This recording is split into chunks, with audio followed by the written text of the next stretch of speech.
அசதுல் ஓவைசி ஸ்பீச்சில் உங்களை பற்றி நான் கேட்டேன். அவர் உங்களை ஆர்எஸ்எஸோட அசிஸ்டன்ட்னு சொல்கிறாரு. இவர் காங்கிரஸ் இல்லை, உண்மையான ஆர்எஸ்எஸ் தொண்டர்னு சொல்கிறாரு.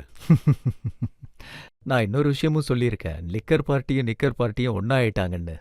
லிக்கர் பார்ட்டினா பிஆர்எஸ், நிக்கர் பார்ட்டினா பிஜேபி. இவங்க 2 பேரும் ஒன்னாயிட்டாங்க. அதனால தான் இவர் இப்படிலாம் பேசிட்டு இருக்காரு. இது 2த்துக்குள்ள பேலன்ஸை பார்த்துக்கிறதுக்கே இவருக்கு டைம் பத்த மாட்டேங்குது. முயற்சி பண்ணிக்கிட்டே இருக்காரு. நான் எதையும் எப்பயும் மறைச்சதே இல்லை. நான் வித்யாத் பரீட்சையில் வேலை பார்த்துட்டு இருந்தேன். I was very active in வித்யாத் பரீட்சத் பாலிடிக்ஸ். அதுக்கப்புறம் நான் பிஸ்னஸ்க்கு போயிட்டேன். பிஸ்னஸ்க்கு அப்புறம் இண்டிபெண்ட் ஜெட்பிடிசி 2006 ஜூனில் இண்டிபெண்ட் ஜெட்பிடிசியில் ஜெயிச்சேன்.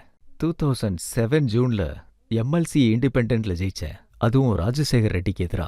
அப்போ காங்கிரஸ் தான் ஆளுங்கட்சியில் இருந்துச்சு. என் குடும்பத்தில் நிறைய பேர் மினிஸ்டர்ஸாக இருந்தாங்க. எல்லாருக்கும் எதிராக தேர்தலில் போட்டி போட்டேன். எம்எல்சியாவும் ஆயிட்டேன். 2009 ஜூனில் நான் முதல் முறையாக எம்எல்ஏ ஆனேன். 2014 ஜூனில் இன்னொரு முறை எம்எல்ஏ ஆனேன். 2019 ஜூனில் நான் எம்பி ஆனேன். இந்தியாவோட பெரிய கான்ஸ்டிடியூன்சி அமித்ஷா, மோடிஜி இந்த 2 பேரும் சேர்ந்தாலும் என் கான்ஸ்டிடியூன்சி அளவு வர முடியாது. என்கிட்ட 35 lakhs ஓட்டர்ஸ் இருக்காங்க. என்னோட ஏரியாவில் இந்தியாவில் மிகப்பெரிய, இந்தியாவில் மட்டும் கிடையாது உலகத்திலேயே கான்ஸ்டிடியூன்சியை நான் தான் ரெப்ரசன்ட் பண்ணேன். அதனால ஒவ்வொரு இடத்துலையும் நான் எதையும் மறைச்சு வேலை செய்யல.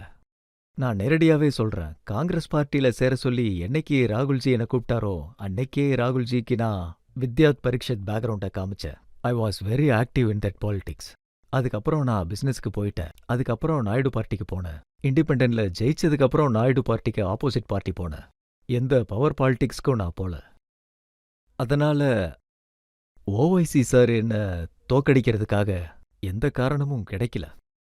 முஸ்லீம்ஸோட யங்ஸ்டர்ஸ்லாம் என் கூட வேலை செஞ்சிட்டு இருந்தாங்க. அவங்களுக்கும் இது ஒண்ணுமே புரியல. ராகுல்ஜியோட பாரத் ஜோடோ யாத்திராவில் நிறைய முயற்சி பண்ணோம். அது பண்ணுவேன் இது பண்ணுவேன்னு என்னென்னவோ சொன்னாரு. நான் சார்மினார்ல நின்னுகிட்டு கண்டிப்பா இந்தியன் கொடியை பறக்க விடுவேன்னு சொன்னேன். ராகுல்ஜி வருவார்னு சொன்னேன். தைரியம் இருந்தா நீங்க தடுக்க முடிஞ்சா தடுத்து பாருங்கன்னு சொன்னேன். நான் பண்ணி காட்டேன். 2 லட்சம் மக்களை சார்மினார் கிட்ட நிக்க வச்சேன். நீங்க வேணா விஷுவல்ஸ் பாருங்க. நான் சொல்லிதான் பண்ணேன். அவருக்கு பயம்.